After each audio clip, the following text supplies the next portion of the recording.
कैसे हो तुम सब। आई होप तुम सब बढ़िया होगे, मस्त होगे, शानदार होगे। स्वागत तुम सभी का भाई हमारे लेक्चर नंबर 4 में, तुम्हारी पॉलिटिकल साइंस का। आज का जो हमारा लेक्चर होने वाला है ये बहुत ज़्यादा इंपॉर्टेंट होगा, क्योंकि अब हम लोग पहुंच चुके हैं सेंटर ऑफ द थीम तरफ। ठीक है, कि अब पार्टीशन हुआ, पार्टीशन बाद क्या क्या चीज़ें हुई, अब हम लोग इस टॉपिक में यहाँ पे ये सारी चीज़ों को जानने वाले हैं। एंड तक बने रहना, ठीक है। और एकदम देखना क्या क्या हुआ यहाँ पे, ठीक है। तो चलो शुरू करते हैं, ठीक है। हमने लास्ट टाइम तक पढ़ लिया था कि जो अमृतसर, कोलकाता, लाहौर, ये सब डिवाइड हो गए थे एज कम्युनल जोन्स, ठीक है। मुस्लिम्स अवॉइड कर रहे थे कि भाई वो हिंदूज और सिख्स के एरिया में जाएंगे। सिमिलरली हिंदूज और सिख्स अवॉइड कर रहे थे कि वो मुस्लिम के प्रीडोमिनेंस एरियाज में जाए। अब आगे हम लोग पढ़ते हैं, ठीक है।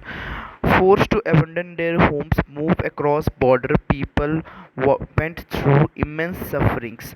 कहा जा रहा है कि लोगों को फोर्स किया गया, जबरदस्ती बोला गया कि भाई अपना घर छोड़ो, या तो धर्म परिवर्तन करो या तो अपना घर छोड़ो और घर छोड़ के जाओ। नहीं जाओगे तो मारे जाओगे, या तो फिर धर्म अपना परिवर्तन कर लो। अब तुम सोचो कि एक व्यक्ति है जिसका नाम है रामू, ठीक है।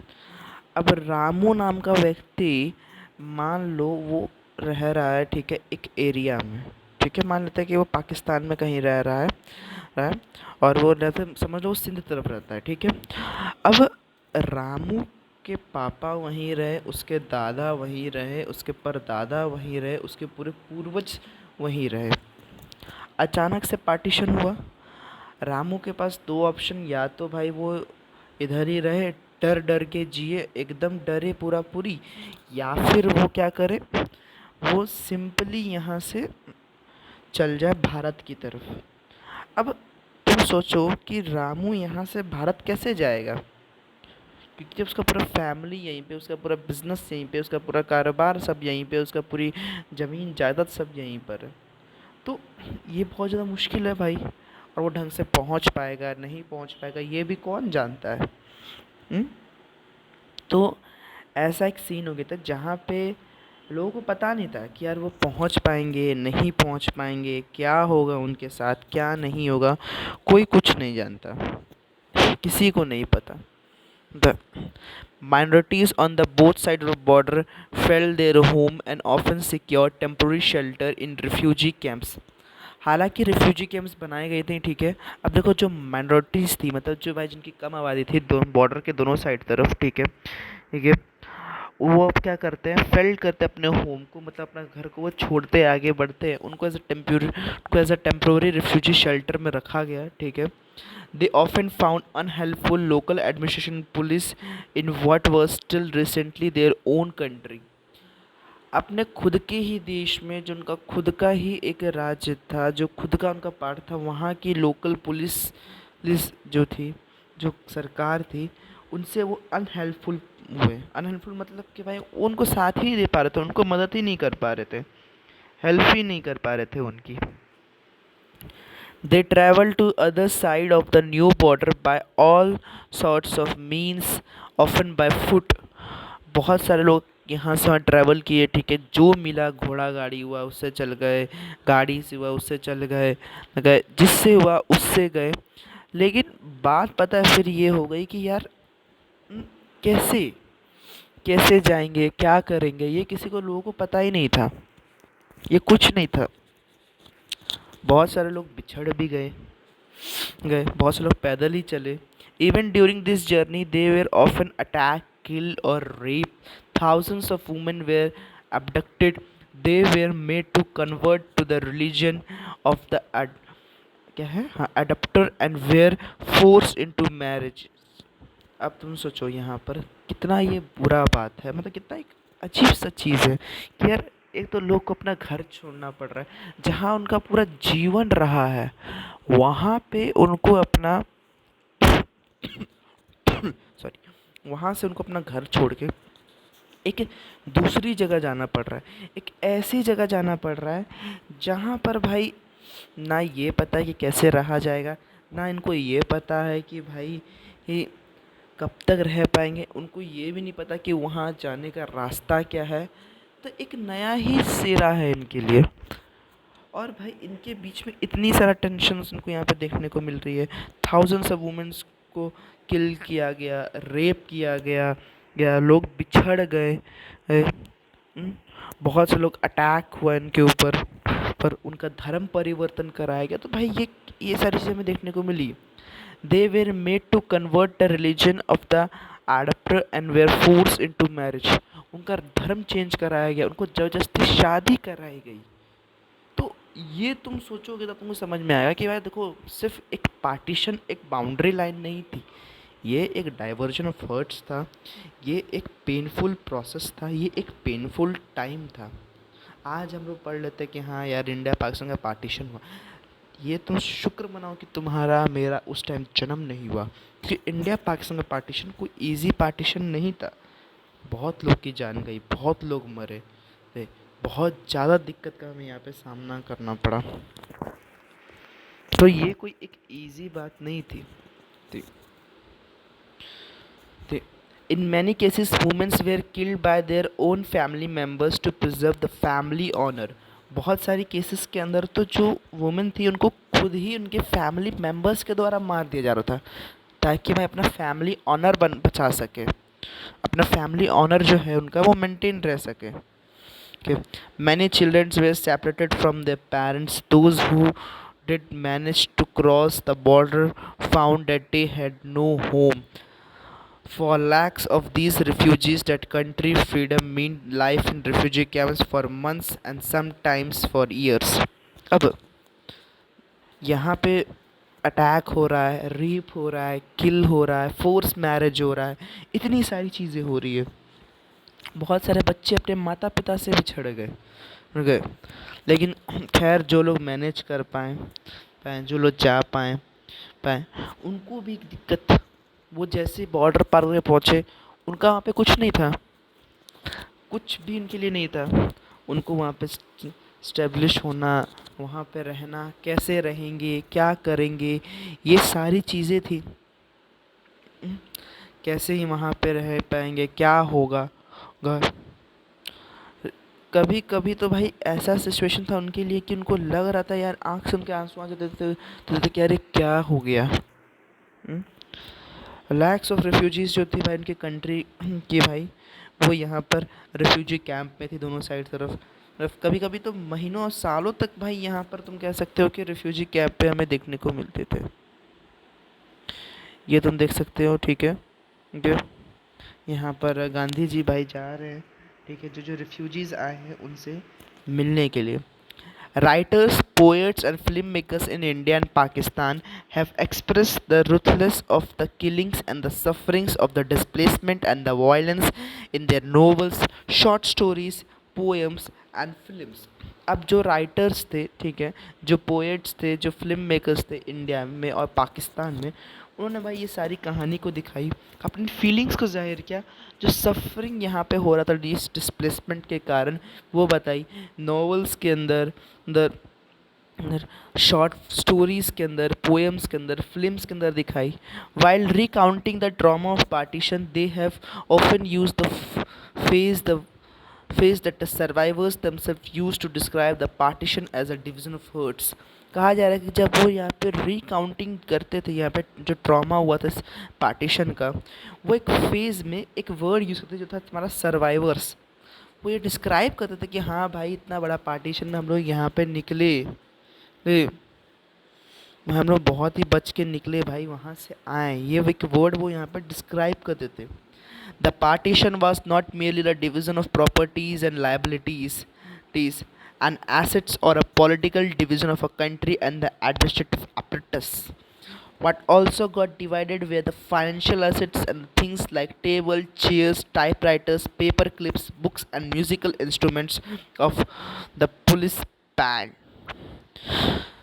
अब देखो यहाँ पे कहा जा रहा है कि ठीक है, जो पार्टीशन है वो सिर्फ डाइवर्जन ऑफ प्रॉपर्टीज़ या फिर कोई लाइबिलिटीज़ का नहीं था, ये हर्ट्स का भी डाइवर्जन था, लोग के दिलों का भी बंटवारा हुआ था, लोग के घर चल गए। यहाँ पे सिर्फ एसेट्स नहीं गए, ये कोई पॉलिटिकल डाइवर्जन नहीं था, यहाँ पे एडमिनिस्ट्रेटिव डाइवर्जन सिर्फ नहीं हुआ, यहाँ पे फाइनेंशियल एसेट्स भी गए। यहाँ पे जैसे table, chair, typewriters, paper clips, books, musical instruments और पुलिस बैंड, पुलिस फोर्स तक का बंटवारा हुआ है, इवन रेलवेज का भी बंटवारा हुआ है। The employ of government and the railways were also divided. जो गवर्नमेंट के एम्प्लॉयज़ थे, जो रेलवेज थे, उनके बीच में हमें यहाँ पे बंटवारा होते हुए देखने को मिला है। Above all it was a violent separation of communities who had hitherto lived together as neighbors. It is estimated that the partition forced about 80 lakhs people to migrate across the new border. ये number तुमको याद रखना बहुत ज़्यादा ज़रूरी है, ठीक है, कि ये जो नंबर है 80 लाख, ये तुमको पूछा जा सकता है तुम्हारे एग्जामिनेशंस के अंदर। बोर्ड में तो नहीं पूछेगा, ठीक है, लेकिन हाँ ये है कि तुमको एमसीक्यू फॉर्मेट में ज़रूर पूछा जा सकता है, ठीक है, ठीक है, कि ताकि भाई तुम्हारा जो काम है यहाँ पर वो इजी हो सके, ठीक है, तुम्हारा रिवीजन हो सके। तो तुमको एमसीक्यू फॉर्मेट के अंदर तुम्हारे प्री बोर्ड के अंदर या फिर तुम्हारे स्कूल के टर्म 1 या फिर पोस्ट मिड टर्म एग्जामिनेशन के अंदर पूछे जा सकते हैं, ठीक है, या फिर जब तुम्हारा जो प्रैक्टिकल एग्जामिनेशन होगा तो उस पर पूछा सकता है। तो याद रखना ये नंबर 80 लाख्स, ठीक है। तो कहा जा रहा है कि ये एक वायलेंट सेपरेशन था, ठीक है, हमारी कम्युनिटीज़ का यहाँ पर टुगेदर एज नेबर्स, यहाँ पे जो थे उस टाइम तक, अब वो अलग हो गए। पार्टीशन में तकरीबन जो बताए गए 80 लैक्स का जो डाटा है वो यहाँ पे बताया गया कि लोग माइग्रेट कर पाएँ। बिटवीन 5 to 10 लाख पीपल्स किल हुए पार्टीशन में, जो यहाँ पे रिलेटेड वायलेंस का डाटा यहाँ पे दिखाया जा रहा है। हालांकि 80 लैक्स तो नहीं होंगे, देखो ये नंबर ज़्यादा ही होगा, लेकिन ये जो काउंटेड नंबर था, ये जो नंबर वहाँ रिफ्यूजी कैंप्स पे शो हुआ, उसका यहाँ पे दिखाया जा रहा है।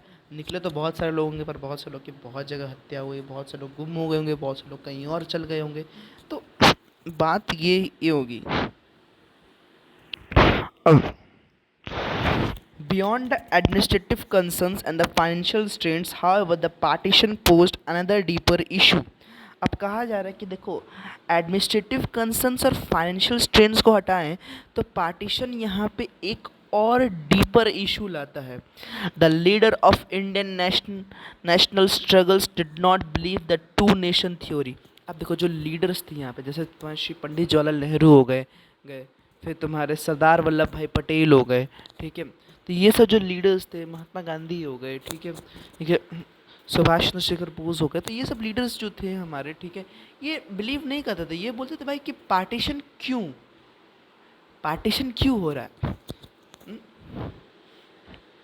और ऊपर मैंने जैसे तुमको अभी जो कल की वीडियो में तुमको बताया था, खान अब्दुल्ला गफ्फार खान, तो ये सब लोग बोलते थे कि पार्टीशन क्यों हो रहा है, इन सब का पार्टीशन होने का क्या कारण है, पार्टीशन क्यों ज़रूरी है, पार्टीशन नहीं भी हो तो चलेगा। तो जो लीडर्स थे भाई, सिर्फ आईएनसी के नहीं, बहुत से लीडर्स यहाँ पर ये पार्टीशन से खुश नहीं थे, ठीक है, and yet partition on religion basis had taken place. तभी भी भाई जो चीज़ हुई भाई, रिलीजन के बेसिस पे पार्टीशन हुआ, ये सारी चीज़ें हुई, ठीक है। Did that make India a Hindu nation automatically. अब एक सवाल आ रहा था कि जो पार्टीशन हुआ तो पाकिस्तान तो इस्लामिक स्टेट बन गया, बट क्या इंडिया एक हिंदू स्टेट बनेगा? क्या इंडिया ऑटोमेटिकली एक हिंदू स्टेट बन जाएगा? Even after large scale migration of Muslims to the newly created Pakistan, the Muslim population in India accounted for 10 to 12% of the total population in 1951. अब बात ये है, क्या इंडिया ऑटोमेटिकली हिंदू स्टेट बन जाएगा? एक सवाल ये भी था, क्योंकि even the large scale migration of the Muslim भी हमें देखने को मिलता है, ठीक है, क्योंकि न्यूली क्रिएटेड पाकिस्तान में भी लार्ज स्केल माइग्रेशन हुआ, बट उतना लार्ज स्केल माइग्रेशन होने के बाद यहाँ पर मुस्लिम्स तो रहे, ऐसा तो नहीं है कि भाई कि सब मुस्लिम चले गए, जितने भी मुस्लिम लोग थे वो सब कोई चले गए, नहीं भाई, यहाँ पे लोग रहे हैं, and 10 to 12% of total population जो है भाई यहाँ पे रहा 1951 में। So how would the government of India treated its Muslim citizens and religious minorities, Sikh, Christian, Jain, Buddhist, पारसीस and Jews? अब एक सवाल आ रहा था कि भारत की सरकार कैसे भाई अपने माइनॉरिटीज़ के साथ ट्रीट करेगी, कि जो मुस्लिम्स हो गए, जो रिलीजियस माइनॉरिटीज़ हो गई, जैसे Sikh, Christian, Jain and Buddhist, Jews, Parsis, कैसे होगी? The partition had already created a severe conflict between the two communities. अब ये जो पार्टीशन है ये तो वैसे ही एक भाई एक बहुत बड़ा कॉन्फ्लिक्ट कर दिया है भाई दोनों कम्युनिटीज़ के बीच में ही, एकदम से हमको पता ही है। अब सरकार कैसे यहाँ पर देखेगी? There were competing political interest behind these conflicts। यहाँ पर कुछ competing political interest भी देखने को मिलते हैं, ये सब conflicts तो से आगे बढ़ के, ठीक है। The Muslim League was formed to protect the interest of the Muslims in the colonial India। कहा जा रहा है कि जो मुस्लिम लीग है, ठीक है, वो फॉर्म हुई थी कि वो प्रोटेक्ट करे किसके भाई, हमारे इंटरेस्ट किनकी, मुस्लिम्स की। कहाँ, हमारे कॉलोनियल इंडिया में। It was four front of the demand for the specific Muslim Nations. यहाँ पे उन्होंने फोर फ्रंट सबसे आगे आकर उन्होंने पर डिमांड किया कि भाई एक सेपरेट मुस्लिम नेशन होना चाहिए। Similarly there were organisations which were trying to organise Hindu in order to turn India into a Hindu nation. अब जैसे मुस्लिम लीग ने यहाँ पे एक मुस्लिम स्टेट बनाने की कोशिश की, तो वैसे कुछ ऑर्गेनाइजेशन इंडिया में भी थे जो यहाँ पे ट्राई कर रहे थे कि भाई एक हिंदू समाज यानी एक हिंदू स्टेट बनना चाहिए, ठीक है। अब यहाँ पर, ठीक है, but most leaders of the national movement believe that India must treat persons of all religions। लेकिन अब देखो जो मोस्ट लीडर्स है वो यहाँ पे एक बात को स्वीकार कर रहे थे, क्या देखो ऐसे करेंगे तो ये थोड़ा सा गलत हो जाएगा।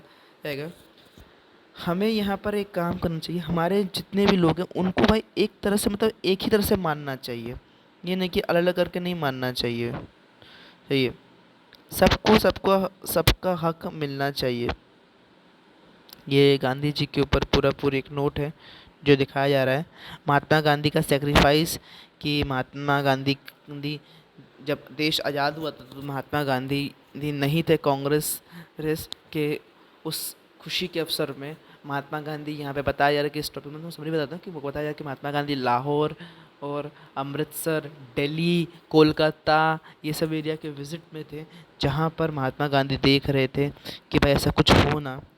अब महात्मा गांधी सारा काम करते हैं, यहाँ पे वही चीज़ बता रहे कि फाइनली 30 जनवरी 1948 को महात्मा गांधी को गोली मार के उनकी हत्या कर दी जाती है। सो अब आगे बढ़ते हैं। Equally, and that India should not be country that give a superior status to the adherents of one faith and inferior to those who practice another religion। अब यहाँ पे वही बात हो रही थी कि इक्वली भाई इंडिया को ऐसा नहीं करना चाहिए कि भाई कि एक सुपीरियर स्टेट दे दे भाई उन लोगों को जो भाई एक फेथ को मानते हैं या फिर एक रिलीजन को प्रैक्टिस करते हैं। All citizens would be equal irrespective of their religious affiliation. कहा जा रहा है कि जितने भी सिटीजन्स हैं वो यहाँ पे इक्वल होना चाहिए, चाहे उनके इर्रिस्पेक्टिव ऑफ उनके रिलीजियस एफिलिएशन के साथ। बीइंग रिलीजियस और a believer would not test of citizenship. कहा जा रहा है कि यहाँ पे रिलीजियस होना या फिर बिलीवर होना ना, ठीक है, ये टेस्ट नहीं करेगा आपके सिटीजनशिप को। They cherish themselves the idea of secular nation. This idea was enshrined in Indian constitution. उन्होंने यहाँ पर एक चेरिश के एक आइडिया को जो था यहाँ पे एक सेकुलर नेशन का, ये आइडिया इंशाइन करता है हमारे कॉन्स्टिट्यूशन में। यहाँ पर एक आइडिया लेकर आता है कि India is a secular country. India allow करता है हर रिलीजन को फॉलो कर सकता है, उनके लोग उस रिलीजन को फॉलो करने के बाद वो लोग फ्री हैं, वो लोग कुछ भी कर सकते हैं, ठीक है, कहीं भी जा सकते हैं, कहीं भी घूम सकते हैं, ठीक है, वो कहीं भी अपना रिलीजन को प्रैक्टिस कर सकते हैं, उनका प्रचार कर सकते हैं, कोई इंटरफेरेंस नहीं रहेगी। अब देखो बंटवारा हो गया, सारा चीज़ काम हो गया, लेकिन अब एक और दिक्कत, जो हमारा पहला चैलेंज था ना कि हाँ यूनिटी बनाए रखना ना, उस यूनिटी में सबसे बड़ा दिक्कत ये था इंटीग्रेशन ऑफ प्रिंसली स्टेट।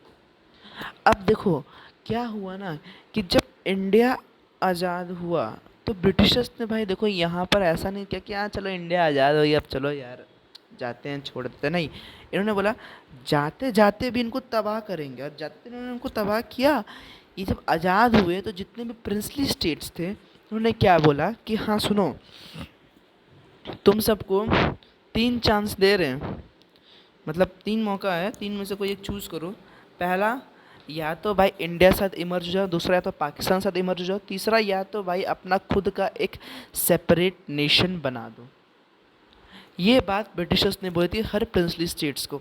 अब जिन जिनको प्रोविंस और प्रिंसली स्टेट्स के बीच में डिफरेंस नहीं पता है, तो मैं तुमको बता देता हूँ कि प्रोविंस एक्चुअली हुआ वो एरिया जहाँ पे ब्रिटिशर्स अपना डायरेक्ट रूल कर रहे हैं, वहाँ पे कोई भी राजा रूल नहीं कर रहा।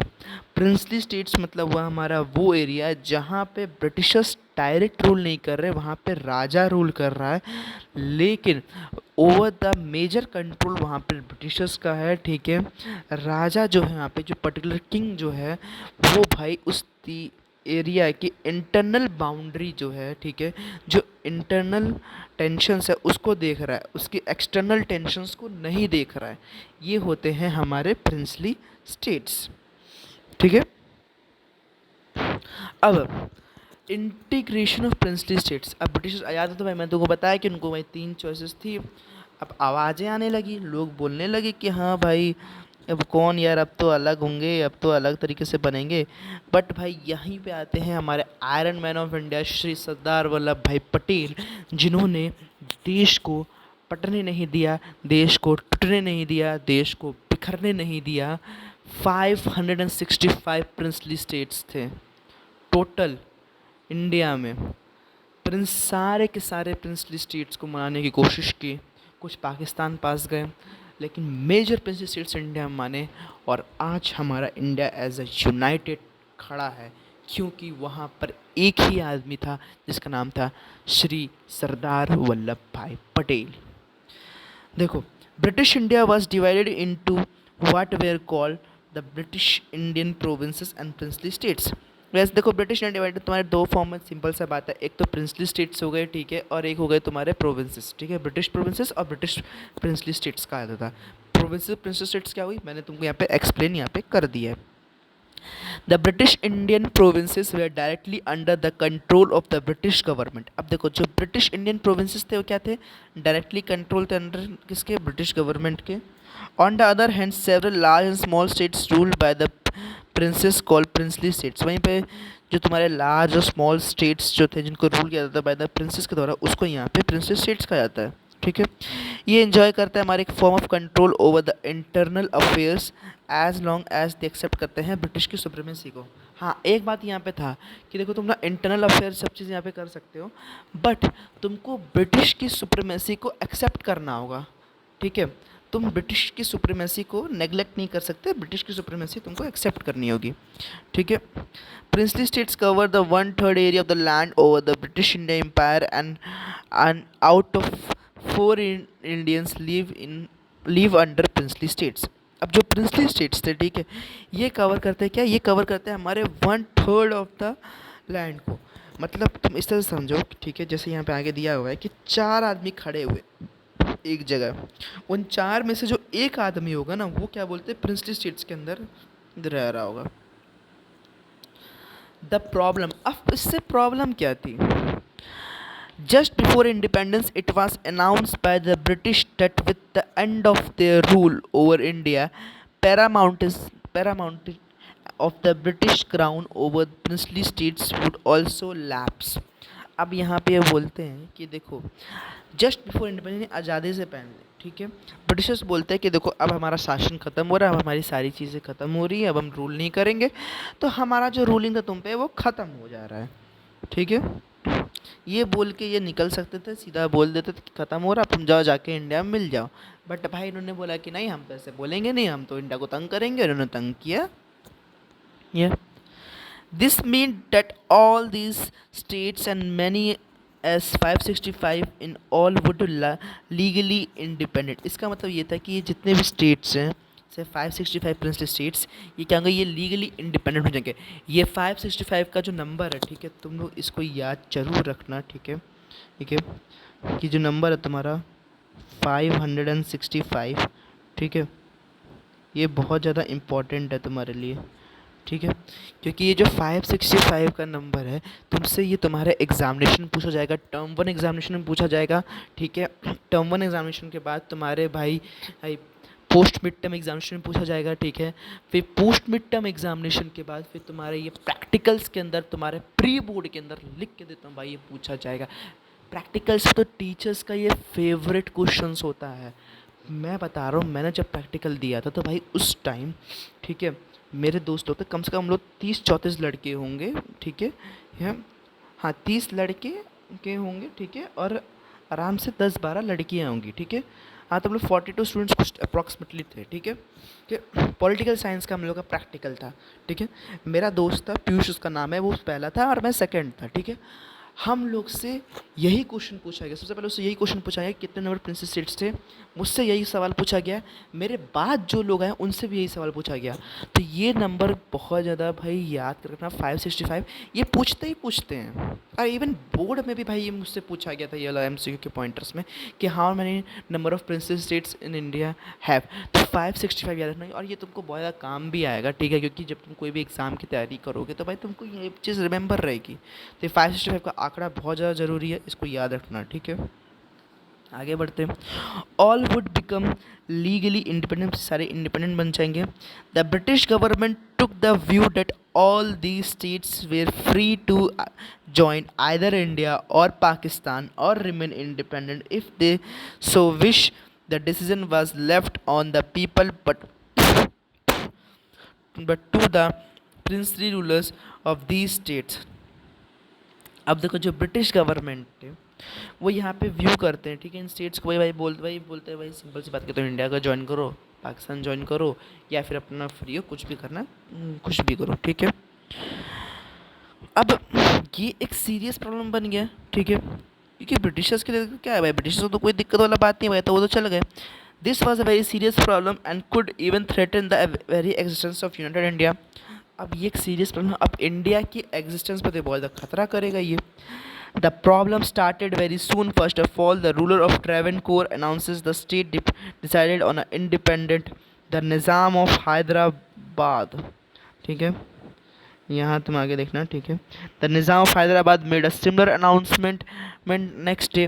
ट्रेवनकोर के रूलर ने बोल दिया कि हाँ भाई हम लोग आज़ाद हो रहे हैं, हैदराबाद के निज़ाम ने बोल दिया हम लोग आज़ाद हो रहे हैं। Rulers like Nawab Bhopal were advise to join the constitution assembly. Rulers जैसे नवाब भोपाल हो गए, इनको एडवर्स किया गया, इनको बोला कि आप ज्वाइन करें कॉन्स्टिट्यूशन असेंबली को, ठीक है। The the response of the rulers of the princely state mean that after independence there were there there was a very real possibility that India could get further divided into number of small countries. अब जब ये चीज़ हुआ तो आवाज़ आने लगी, लोग बोलने लगे कि भाई हम तो होना है यहाँ पे, और हाई चांस बन गया कि इंडिया और स्मॉल पार्ट्स में डिवाइड हो जाएगा, इंडिया का डिवीज़न हो जाएगा। The prospectus of the democracy for the people in the states also looked bleak. अब जो प्रोस्पेक्टस था यहाँ पर डेमोक्रेसी का, जो लग रहा था भाई कि एक स्वतंत्र होकर देश चलेगा, वो भी सब खत्म हो गया। This was strange situation since the Indian independence was aim at unity, self determination as well as democracy.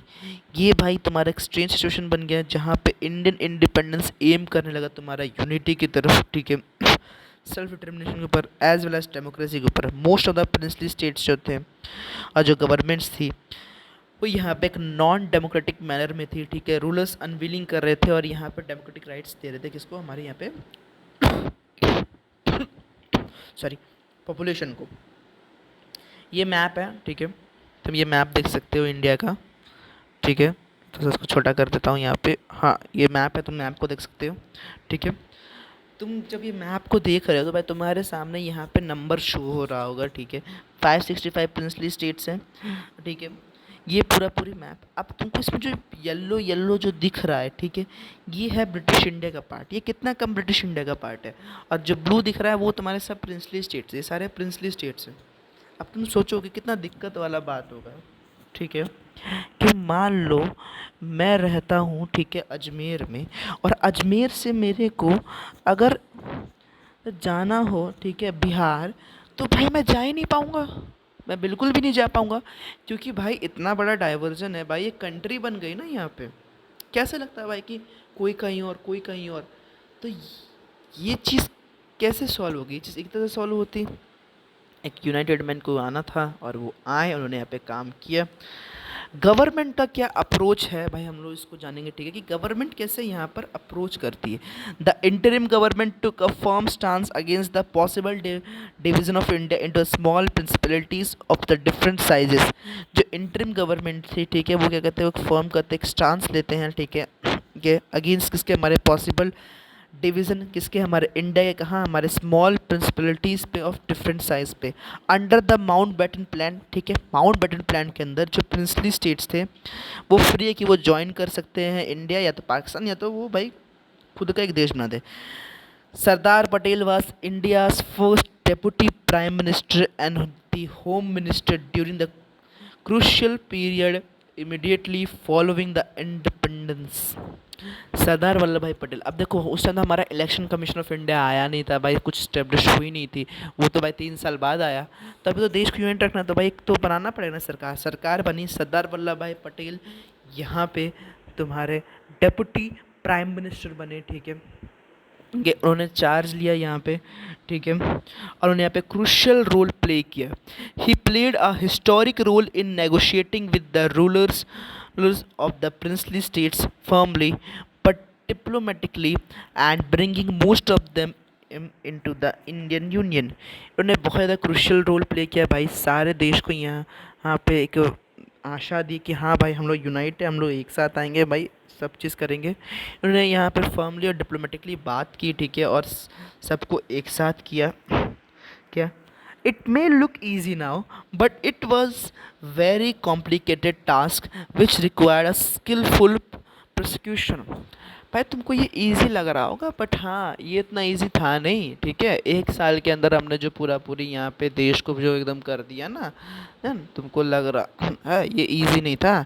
Germany को अपना पूरी एरिया एक साथ करने में बहुत साल लग गए थे। अगर तुम चेक करोगे ना तो बहुत सारे देश जो ऐसे बटे थे ना उनको एक साथ आने में इतना टाइम लग गया कि भाई लोगों का माथा खराब हो गया था। बट इंडिया ने 1 साल के अंदर करा दिया क्योंकि हमारे पास सरदार वल्लभ भाई पटेल जैसे लौह पुरुष थे, जिनकी आज भी इतनी तारीफ होती है, पर मैं नहीं समझता कि यार ये इनकी तारीफ कम होती है। हाँ मैं समझता हूँ कि इनको और तारीफ होनी चाहिए, क्योंकि भाई ये कोई इजी काम नहीं है। सरदार वल्लभ पटेल ने कोई छोटा काम नहीं किया, ये बहुत बड़ा काम किया। और मैं समझता हूँ कि यार इनके ऊपर एक स्पेशल सा टॉपिक होना चाहिए हमारी बुक्स के अंदर, हमारी एनसीईआरटी के अंदर, जहाँ पे सरदार वल्लभ भाई पटेल की हिस्ट्री को, कैसे उनका जन्म हुआ, कैसे वो फ्रीडम फाइटर बने, उनकी टॉपिक को जरूर बताना चाहिए। इनके ऊपर एक मूवी बननी चाहिए, वेब सीरीज़ बननी चाहिए, क्योंकि ये डिज़र्व करते हैं और भी ज़्यादा रिस्पेक्ट जो अभी इनको मिल रही है। क्योंकि भाई ये कोई छोटी मोटी बात नहीं है, ये कोई छोटी मोटी बात नहीं है। सरदार वल्लभ भाई पटेल बहुत ही अच्छे, बहुत ही मन के सच्चे और बहुत बड़े देश प्रेमी व्यक्ति थे। अब आगे बढ़ते हैं, ठीक है। For instance their way 26 small states in today Orissa. अब कहा जा रहा है कि फॉर इंस्टेंस तुम समझाएगा यहाँ पे कि देखो वहाँ पे 26 स्मॉल स्टेट्स थे। आज के उड़ीसा जो बनता है ना वो 26 स्मॉल स्टेट्स में बटा हुआ था। सौराष्ट्र जो रीजन है जहाँ पे गुजरात के 14 बड़े स्टेट्स थे, 119 स्टेट्स थे हमारे यहाँ पे अदर डिफरेंट एडमिनिस्ट्रेशंस के। गवर्नमेंट यहाँ पे क्या अप्रोच करती है, ठीक है। Government approach was guided by 3 consideration, ठीक है। गवर्नमेंट अप्रोच करती है यहाँ पे, गाइड करती है हमारे 3 कंसिडरेशन को। The people, the most of the princely states clearly wanted to become the part of the Indian union. अब देखो एक प्रॉब्लम यहाँ पे इजी सॉल्व इसलिए भी हो जा रही थी, ठीक है, मतलब थोड़ा सा साथ मिल रहा था लोगों का, ठीक है। जो लोग थे ना, अब देखो सरकार को एक बात तो समझ में आ गया कि हाँ ये जो राजा सब है, ठीक है, ये राजा सब नहीं आना चाहता, लेकिन यार ये राजा सब की जनता सब तो आना चाहती है। हुँ? इनकी इसकी जनता तो आना चाहती है। तो भाई ये तब अगर जनता चाहती तो भाई आराम से हर काम हो जाएगा और ये करते हैं हम। ठीक है। The government approach was guided by the three considerations. Firstly, the people, most of the states wanted to become the part of Indian Union. Second, the government was prepared to be the flexible and giving autonomy to the some regions. दूसरा क्या था कि government यहाँ पे ready हो गई थी कि वो फ्लेक्सिबल हो जाएंगी भाई, ठीक है, वो ऑटोनॉमी दे देंगी रीजन्स को. The idea was to accommodate the plurality and adopt a flexible approach in dealing with the demand of the regions. Thirdly, the backdrop of the partition which brought into focus and the contest over the demarcation of the territory and the integration and consolidation of the territorial boundaries of the nation that had assumed supreme importance. अब तीसरा क्या हो गया, तीसरा यहाँ पे था idea कि इनको एकोमोडेट करना है, कि यहाँ पे प्लुरलिटी को अडॉप्ट करना है, फ्लेक्सिबल अप्रोच को डील करना है, इनको किसके साथ इनको डील करना है यहाँ पे डिमांड्स ऑफ द रीजन के साथ. थर्डली जो बैकड्रॉप यहाँ पे था कि पार्टीशन जो हुआ है, तो ये मेजर फोकस कर रहे थे भाई कि यहाँ पे डीमार्केशन और टेरिटरी का, ठीक है, इंटीग्रेशन हो सके, कंसोलिडेशन पे यहाँ पे काम किया गया टेरिटरियल बाउंड्रीज़ के लिए, ठीक है, नेशंस को यहाँ पे एज्यूम किया गया कि यहाँ पे जो बाउंड्री है भाई वो ज़्यादा ज़रूरी है, ठीक है, इम्पोर्टेंस दी गई, ठीक है. Before 1947, the peaceful negotiations had brought almost all states, both territories, with contiguous to the new boundaries of India into the Union. कहा जा रहा है कि 15 अगस्त 1947 से, ठीक है, के पहले सारे पीसफुल नेगोशिएशंस हो चुके थे, ठीक है, और ऑलमोस्ट जितने भी स्टेट्स जो टेरिटरीज़ हैं वो यहाँ पर रेडी हो गए थे ज्वाइन करने के लिए, ठीक है, यहाँ पे नई बाउंड्रीज जो थी इंडिया की वो ज्वाइन करने तैयार हो चुके थे. The rulers of the most of the states sign a document called instrument of accession. याद रखना ये इंस्ट्रूमेंट एक्सेशन पूछा जाता है एग्जामिनेशन के अंदर, तुम्हारे बोर्ड में जरूर ये क्वेश्चन आएगा, जरूर पूछा जाएगा कि which document was signed by the government of India and the princely states, and the name of document is instrument of accession. You need to remember this document, instrument of accession, ठीक है, which mean that the state agreed to become the part of union of India. इसका मतलब क्या होता है, इसका मतलब ये होता है कि हाँ भाई ये हो चुका है कि चलो वो स्टेट एग्री कर गया कि हाँ वो इंडिया का पार्ट बनने के लिए तैयार है, ठीक है. Princely states of Junagadh, Hyderabad, Kashmir and Manipur prove more difficult than the rest. Princely state जैसे तुम्हारे जूनागढ़ हो गए, हैदराबाद हो गए, कश्मीर हो गए, मणिपुर हो गए, ये और ज़्यादा डिफिकल्ट हो गए, ठीक है. द इशू ऑफ जूनागढ़ वो यहाँ पे रिजॉल्व होता है जहाँ पे हम एक फ्लेक्सिबल फ्लेक्सिबल यहाँ पे प्लेबिसाइड क्या आता है, ठीक है, गलती से मैंने गलत पढ़ गया था, सॉरी. यहाँ पे प्लेबिसाइड क्या आता है, प्लेबिसाइड बेसिकली क्या होता है ना, प्लेबिसाइड एक टाइप ऑफ वोटिंग होती है जहाँ पर ऑप्शन दी जाती है कि यस या नो, ठीक है. प्लेबिसाइड में 10 में भी पढ़ा होगा, ठीक है, कि प्लेबिसाइड हमारे यहाँ पे क्या बोलते हैं, जर्मन और फ्रेंच टाइम में भी प्लेबिसाइड वोटिंग कराई जाती थी, ठीक है, ठीक है. प्लेबिसाइड डायरेक्ट वोटिंग होती है जहाँ पे लोगों को ऑप्शन दी जाती है एक चीज़ के ऊपर, बोलता है कि यस या no you want to select this. जैसे मान लो कि बोला जाएगा कि तुमको 10 समोसे खाने हैं, यस या नो, ये हो गई प्लेबिसाइड, सिंपल सी बात. तो प्लेबिसाइड कराया गया, ठीक है, प्लेबिसाइड से कंफर्म किया गया, ठीक है, लोग का डिज़ायर था कि वो इंडिया में ज्वाइन करना चाहते थे, ठीक है. You will read about the Kashmir in chapter 7. Here let us look at the case of Hyderabad and Manipur. तुम यहाँ पे पढ़ोगे भाई कश्मीर का, ठीक है, अगले चैप्टर में, बट तुम यहाँ पे हैदराबाद और मणिपुर का भी यहाँ पे तुम केस पढ़ सकते हो. सरदार वल्लभ भाई पटेल ने यहाँ पे एक बात बोली थी, ठीक है, we are the a momentous stage in the history of India by common end where we can raise the country to new greatness, while lack of unity will expose us an unexpected calamities. I hope the Indian states will realize fully that if we do not cooperate and work together in the general interest, anarchy and the chaos will overwhelm us all, great and small, and lead us to total ruin. ये बात सरदार Vallabhbhai Patel ने बोली थी, इन्होंने letter लिखा था सारे princely states को, ठीक है. एक बात और मैं तुमको बताना चाहता हूँ, ठीक है, कि ये हैदराबाद का जो यहाँ पे है, ठीक है, ये हैदराबाद का निज़ाम है, ये सरदार वल्लभ भाई पटेल हैं, ठीक है, ये फ़ोटो यहाँ पे लिए, ठीक है, क्या याद रखना, ठीक है. हैदराबाद का जो केस हो गया, ठीक है, ठीक है, और जो मणिपुर का केस हो गया ये बहुत ज़्यादा इम्पॉर्टेंट है, ठीक है, क्योंकि हैदराबाद और मणिपुर का जो केस है ये तुम्हारे बोर्ड एग्जाम्स में पूछा जाएगा, और सच में बहुत ये तुम्हारा क्या बोलते हैं, ये एक उटपटांग सा केस है. तुम जब पढ़ोगे तो तुमको समझ में आएगा, ठीक है, और बोर्ड के अंदर तो ये जरूर पूछा था हैदराबाद या तो मणिपुर के, ठीक है, तो किसी न किसी वजह से बोर्ड में जरूर पूछा जाएगा, ठीक है. तुम्हारे क्या बोलते हैं, प्री बोर्ड्स में पूछ सकते हैं, ठीक है, तुम्हारे प्रैक्टिकल से पूछ सकता है, तुम्हारे टर्म वन के एग्जामिनेशन के अंदर भी पूछा जा सकता है इसको, ठीक है। सो अब तो देखो भाई हमारा यहाँ तक ख़त्म हो गया है, ठीक है, ये चैप्टर हमारे फिनिश होने पर आ चुका है, ठीक है। अब हम कल का जो लेक्चर होगा उसमें हम लोग हैदराबाद, ठीक है, मणिपुर और फिर रिकॉग्नाइजेशन ऑफ स्टेट्स, ठीक है, इसको पढ़ेंगे। मतलब कल हम लोग ये पूरी जो टॉपिक है, ठीक है, इसको एकदम फिनिश कर देंगे देंगे कल पेज नंबर 22 तक पूरा का पूरा टॉपिक फिनिश हो जाएगा, ठीक है, 22 नहीं सॉरी 23 तक इधर, ताकि भाई हम लोग जल्दी अपना नया टॉपिक स्टार्ट कर सके। सो बस अब आज के लेक्चर के लिए इतना ही था, मिलेंगे तुमसे अगले लेक्चर में, तब तक के लिए stay safe, keep learning, keep growing, make your parents proud. जय हिंद, जय भारत।